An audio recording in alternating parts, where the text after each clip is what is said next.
तो today's topic is electoral politics. जैसे in starting there is introduction of chapter. Here we are knowing कि in democratic, democracy मतलब where people are supreme, where the government are elected by the people view. तो in democracy peoples do not govern directly. Democracy में क्या होता है, peoples जो है कभी भी डायरेक्ट गवर्न नहीं करता है, मतलब वो राज्य नहीं करता है, वो किसी को डिसीजन नहीं देता है. They governs through the elected representative. वो राज्य करता है कैसे, जो हमारे इलेक्टेड रिप्रेजेंटेटिव होते हैं ना, मतलब जो पीपल्स हैं वो उनका जो सिस्टम चलता है वो उन्हीं के चूज किए हुए पर्सन्स के द्वारा चलता है ना. Then governing through elected representative is the most common form of democracy. Democracy में जो सरकार चूज करने का जो सबसे बेस्ट मेथड क्या है, वो है इलेक्शन, है ना, voting method. This chapter will develop understanding about election of representative, need of election and how to make election democratic. ये चैप्टर हमें क्या बताएगा कि जो रिप्रेजेंटेटिव है उसका जो है इलेक्शन होना कितना ज़रूरी है, वो इलेक्शन की ज़रूरत क्या है और कैसे एक इलेक्शन डेमोक्रेटिक को बनाता है. It also involve examine the role of election commission in ensuring free and fair election.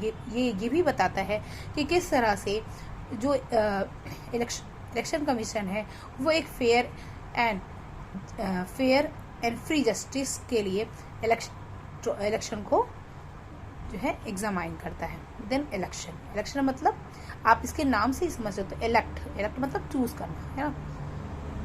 The mechanism of procedure by which people choose their representative at regular interval is called election. मतलब एक ऐसी machine, एक ऐसा procedure जिसमें people अपने representative को जो एक रेगुलर इंटरवल के बाद चूज करते हैं तो उसको हम कहते हैं election. And after the procedure of election, अब इसके देखिए इलेक्शन के भी प्रोसीजर होते हैं. जिस तरह से खाना बनाने के प्रोसीजर होते हैं, जिस तरह का आपका दूसरे क्लास में जाने का भी प्रोसीजर होता है कि आप रिटन एग्जाम देते हो, ओरल एग्जाम देते हो, क्वार्टरली होता है, हाफ ईयरली होता है, फाइनल होता है, उसके बाद आप एबल होने के बाद ही आप जो है दूसरे क्लास में पास आउट होते हो. वैसे ही इलेक्शन में एक रिप्रेजेंटेटिव को चूज करने का भी एक प्रोसीजर होता है. The procedure of election can be understood by the following real example of Haryana assembly election. अगर हमें इस प्रोसीजर इलेक्शन असेंबली को समझना है तो हमें हेल्प लेना है हरियाणा असेंबली. असेंबली मतलब क्या होता है, असेंबली मतलब एक ऐसा प्लेस जहाँ लोग असेंबल होते हैं, जहाँ पे लोग इकट्ठे होते हैं ना. तो फर्स्ट क्या है, formation of new party Lokdal. क्या बनाया, सबसे पहले नई पार्टी यानी लोकदल को बनाया गया. Haryana had been ruled by Congress party since 1982. At that time Chaudhary Devilal was an opposition leader. He led movement called Nyaya Yudh struggle for justice and form new party Lokdal. जिस समय हरियाणा जो है इन 1982 में वहाँ पे किसका राज्य था, कांग्रेस पार्टी का. और उसी समय चौधरी देवीलाल ने जो है एक अपोजिशन लीडर है, मतलब जो आपके सामने खड़ा हो जाए तो वो आपका अपोजिट होगा. तो वैसे ही चौधरी देवीलाल एक अपोजिशन लीडर थे.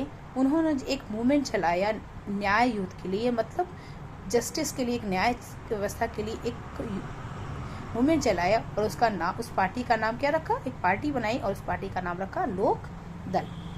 Then election companion of Devilal.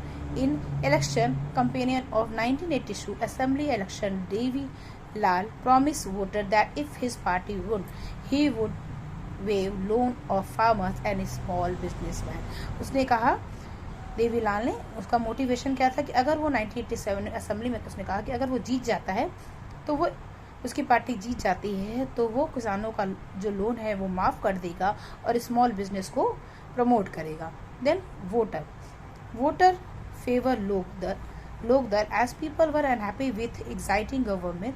They were attracted by Devilal's promise. They voted in favor of Lokdal and its partner won 76 out of 90 seat. तो जो वोटर थे उस समय के कांग्रेस पार्टी से बहुत ही ज़्यादा परेशान थे, तो उन्होंने जो है उनको देवीलाल की जो प्रॉमिस था वो बहुत पसंद आया, इसलिए उन लोगों ने लोक दल को जो है वोट किया और उस समय वोटिंग के थ्रू 90 में से 76 सीट्स किसको मिल गई, लोक दल को मिल गई। देन रिजल्टेड अनाउंस, अब लोक दल won 60 seats along and thus had a clear majority in assembly. Congress got only 5 seats. As the election result was announced, the exciting chief minister of Congress resigned. है ना भाई, 60 seat उनको मिली और जिसमें से 5 सीट सिर्फ कांग्रेस को मिली। तो इसका रिजल्ट ये हुआ, रिजल्ट अनाउंस हुआ और कांग्रेस के जो लीडर था, उसको जो चीफ मिनिस्टर थे, उनको उस समय रिजाइन करना पड़ा और वहाँ के जो चीफ मिनिस्टर हैं वो कौन बन गया, देवीलाल, है ना। Devilal became chief minister. The newly elected member of legislative assembly MLAs of Lok Dal those Devilal as their leader. The governor invited Devilal to be the new chief minister. After 3 days of election result, he took oath. Oath means pratigya. Then his government issued a government order waiving the outstanding loan to small farmer, agricultural labor and small businessmen. उन्होंने कहा कि भाई कि जब देवीलाल जी को ज़्यादा seat मिल गई तो चीफ मिनिस्टर वो क्या बन गए, चीफ मिनिस्टर हो गए न्यू लेजिस्लेटिव असेंबली के, और गवर्नर ने उनको इनवाइट किया।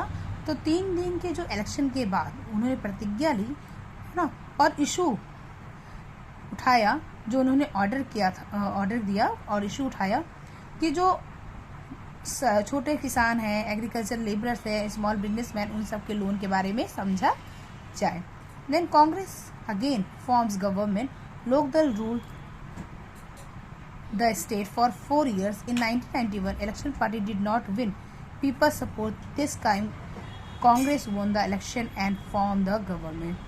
फिर कांग्रेस पार्टी ने जो है फिर से गवर्नमेंट बनाने की कोशिश की और लोकदल जिसने 4 साल तक राज किया, 1991 के इलेक्शन में जो लोकदल की पार्टी थी, इसने जो है इसको पीपल का सपोर्ट नहीं मिला क्योंकि इसने अपने प्रॉमिस को पूरा नहीं किया और उस समय कांग्रेस फिर से जीत गया और वो गवर्नमेंट को बना पाया।